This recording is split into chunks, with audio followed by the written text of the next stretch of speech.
Hello everybody and welcome back to Madden 2002 in our Cowboys franchise. After a stretch of a few weeks here, I think I did end the last video on that Redskins game, but I did end up simming it, and we did win, barely, but we did win. So we are now 3-6 after an 0-5 start. Not a bad turnaround after acquiring our franchise savior, our job savior, Pennington, who has helped at least lead the offense in a bit more promising of a direction than Quincy Carter did. So that is really all we were really looking for by acquiring him and moving on the picks that we did. Today we have ourselves another toilet bowl in the way of the New York Giants. So the Giants apparently stack up pretty evenly with us, and they're typically pretty bad in this era of Madden. Really, there's always pretty bad, at least in the NFC East, these Kerry Collins years, even though I think that, they did go to a Super Bowl or play for one pretty around this time, I thought so, but either way, or I might just be thinking of Kerry Collins as a Super Bowl quarterback in general. That's probably what I'm thinking of. But either way, we are back at home. I can't remember the last time. We did a home game with the Falcons earlier in the season. I remember that. But we did have a pretty lengthy road stint in the last couple videos. Playing on the road with New Orleans, of course, and then with the Eagles and such. And I think some of those games that we simmed too were also some more road games. So we're finally getting things rolling back here at Texas Stadium. Going to try and add ourselves another victory because we definitely need to gain some ground, not just in the NFL as a whole, but also in our division, since our division has gotten off to a pretty terrible start as we sent the Eagles to their first 0-6 start of this little franchise here. And the Giants are not doing well either. But Chad Pennington's already got the boys across midfield here, and Emmitt Smith is going to help with that by getting to the outside edge, and he's got a half step on some defenders here, and he's getting closer and closer inside of the red zone, and he nearly gets to the end zone, gets brought down at about the 5-yard line. Emmitt Smith has been one of the brighter spots of our season so far in these videos that we've been watching, man, because he's just getting loose on the outside edges. So first and goal, can the boys finish off a good start to this game, as the Giants already have men in the backfield. Emmitt Smith still able to get back to the line of scrimmage, so that was a big play by him by getting a yard here, because the Giants had guys in the backfield off of the handoff, and on the very next play, Emmitt Smith finds an opening at the offensive line and gets into the end zone, man. So we have a decent line, and we have, of course, a great running back, so we can expect things like that. So we strike early in this ball game here. 7-0 is your score, but the Giants have a running back of their own, and his name is Rob Dane, and he's getting loose here, gets the first down and a heck of a lot more here.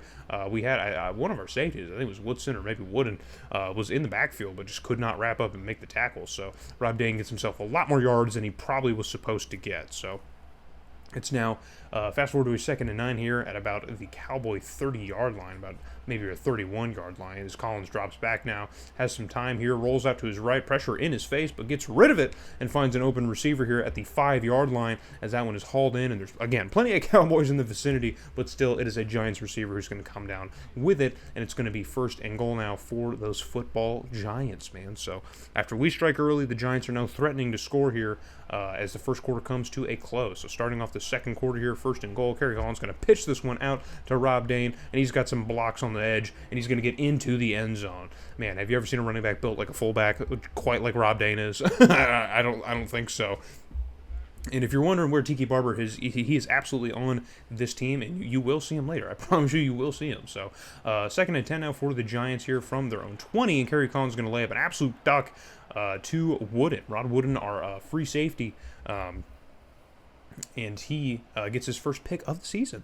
Congratulations. He gets his first pick. So one of our big pickups in the offseason, and now gets us the ball here at the New York Giants 31-yard line. So it's 2nd and 10 with just a minute left to go. Chad Pennington drops back, uncorks one across the middle of the field, and he finds Reggie Bismail, who gets that one, or catches that one just a little bit shy of the first down stick. So on 3rd and 2, we're going to move with some tempo here, as we're only down to about a minute left in the half. Pennington again, another quick release, and he finds Jackie Harris, the tight end, shaking off some blocks here and cuts inside it and gets inside the 10-yard line, and he's going to get brought down, and now timeouts are going to get called. So on 1st and goal now, we're going to put the fullback in motion here, maybe try and bust this one in. It seems like we're kind of far from the end zone to run it in, but Emmitt Smith doesn't seem to mind as he takes this one inside the 5, gets brought down at about the 2-yard line. And another timeout is going to be called. So 2nd and goal now, just 50 seconds to go. We're going to fake the handoff, and Chad Pennington wants to try and throw for it. Throws it into a whole mess of traffic. I don't even know what throwing lane he thought he had, but that was a very, very dangerous throw by Mr. Chad Pennington. So it's going to be 3rd and goal now as we are struggling to get into the end zone. Again, putting the fullback in motion. The Giants are going to adjust on defense. They probably know exactly what we're doing. We're going to hand it to Emmitt Smith, and the Giants had a big old linebacker right in the hole that Emmitt Smith was trying to shoot through, and that one is blocked very well by the Giants as they come up with a pretty big goal line stand here. So on 4th and goal, we're going to bring out Carney to try and knock this one through, of course, while killing some clock in the process, because that's what we have to do. As the time ticks away here underneath 10 seconds, and the kick is up, and the kick is good, as it's essentially just a chip shot. And now we lead 10-7 over the Giants here after just 1/2 of play, as we're most likely just going to go right into it, and we do. So 10-7 is the score over the 2-7 Giants, man. So this would kind of be a big tempo thing here if we could win and beat the Giants. So the 3rd quarter, again, nothing happens in the 3rd quarter. It seems pretty par for the course, even in real life. But our offense is moving now at the beginning of the 4th quarter, right around midfield, as Chad Pennington's got the boys moving yet again. Fakes the handoff to, it looks like the fullback. He's going to go to the other side of the field to Raggy Bishmael, who makes the catch and cuts upfield, man, for a good 10 or 15-yard gain. He gets the first down. That's all that matters. So, but the Giants' defense is standing tall here as we have a 3rd and very long here. Jackie Harris going in motion. And now Pennington's going to snap the ball here and go for the handoff to Michael Wiley. I don't even know what the play call was. Will Newton's going to have to explain that one in the post-game presser here, trying to run for it on 3rd and 10, maybe make the kick for Carney a little bit more manageable, but this is still well out of his range as we see that ball just die off completely in the end zone. That one really didn't have a chance. We probably needed about another 10 yards to really feel safe with Carney kicking that one, but still, I guess Will Newton was trying to play conservative. It doesn't work here, so the lead is going to remain at 10-7. And now on a 4th down, the Giants are going for broke here. They have plenty of time. They don't really need to go for it in their own territory, as they're on their about own 49. But Kerry Collins and the boys are going to try and go for it, and they do. They pick it up, so they don't just get what they need, man. They get plenty more. And that one's thrown to Rob Dane. That's pretty interesting, isn't it? That he's the one making the big play for them. So, and he's going to get busy again on the next play as he's shaking off some blocks and getting to the outside. He can't quite get the first down, but it's still a nice pickup for Dane. So he's having himself a pretty solid day as well, averaging more yards a carry, but Emmitt Smith, of course, has been more productive statistically. So on a 2nd and short situation for the Giants, as they are now in the driver's seat, if they can kill enough time off the clock, they might be able to even score and walk this thing off. But that penalty is going to send them in the wrong direction, as their center Ziegler is going to get just a little bit too much of the jersey, man. We're wearing white jerseys. You can see that plain as day in your dark gloves, sir. So the Giants are going to have to move a little bit further back and try this one again on 2nd and 12 here with just 2 minutes and change left to go. Kerry Collins pump fakes, throws this one right across the middle, and Dad New Win gets a hand on the ball here and drops that one to the turf. So good play by our linebacking core. So on 3rd and 12 now, the Giants again, this drive looks like it was going very well, is now kind of falling apart. But Kerry Collins finds the open man across the middle of the field. I think it's Hilliard again, who had a big catch earlier in this game for the Giants. And now just reset it, man. Fresh set of downs just outside of the red zone for the Giants here with 2-minute warning. We are in a tough spot. The defense needs to tighten up very, very quickly here as Kerry Collins goes to the outside to his tight end, and he hauls it in. It's a number 80, but it's not Jeremy Shockey. Not yet, at least. So 2nd and 8, the Giants are going to run with the hurry up here as they were not tackled out of bounds, so the clock is still continuing to move. Kerry Collins fields a high snap, and he's got plenty of time to throw. Floats one across the middle. It looks like to the same receiver, and he could not complete the catch. So I was going to land in the turf, rather. So on 3rd and 8, they're going to go with a handoff, and it's Tiki Barber who bounces to the outside, and he gets brought down at about the sticks, and we will see where the spot is if the Giants were stopped, and they were. So on 4th and inches, they're not going to go for it, maybe see if they could win the game and burn the clock here. They're just going to try and waste some more time here and go for the game-tying field goal, and they nail it through. So 10-10 is now your score here in Irving, Texas. With just a minute left to go here, a potential game-winning drive is on the line with Chad Pennington here. We've moved it to about our own 37, 38-yard line, so Pennington's going to drop back now. He's going to float this one across the middle, and Joey Galloway's got the catcher, but he fumbles the football, and the Giants are going to recover it in their own territory, and Joey Galloway makes an amazing grab, gets us exactly where we need to be here to potentially win this one, but a huge turnover, a rare fumble from Joey Galloway gives the Giants now the keys in the driver's seat. So Kerry Collins is going to drop back with 30 seconds left to operate. He's going to go for a home run ball, and he catches it. Or no, it's knocked out. I thought he had it, but it was knocked out. And that's Hilliard who drops this one. With 2 big catches in this game, he drops the ball. I think it was Jared O'Neal, the rookie, who laid that hit on to knock the ball loose. So 2nd and 10 now for the Giants here. Just 25 seconds left to work. Kerry Collins has plenty of time, and he had an open receiver in the vicinity, but just couldn't quite connect with him. The timing was off a little bit. And we see that a lot in this game. So on 3rd and 10 now, down to the last couple opportunities here for the Giants. Kerry Collins is going to try and go for the check down, even though one was very, very well covered. He really didn't have an opening right there. And that's Tiki Barber. There he is. So he makes a reception, has a reception in this game here. But nothing's going to happen as the Giants would punt it away here or just kind of burn the time. So we are going into overtime here in Texas Stadium. So 3rd and 2 for the Giants. Can they convert? They hand it off.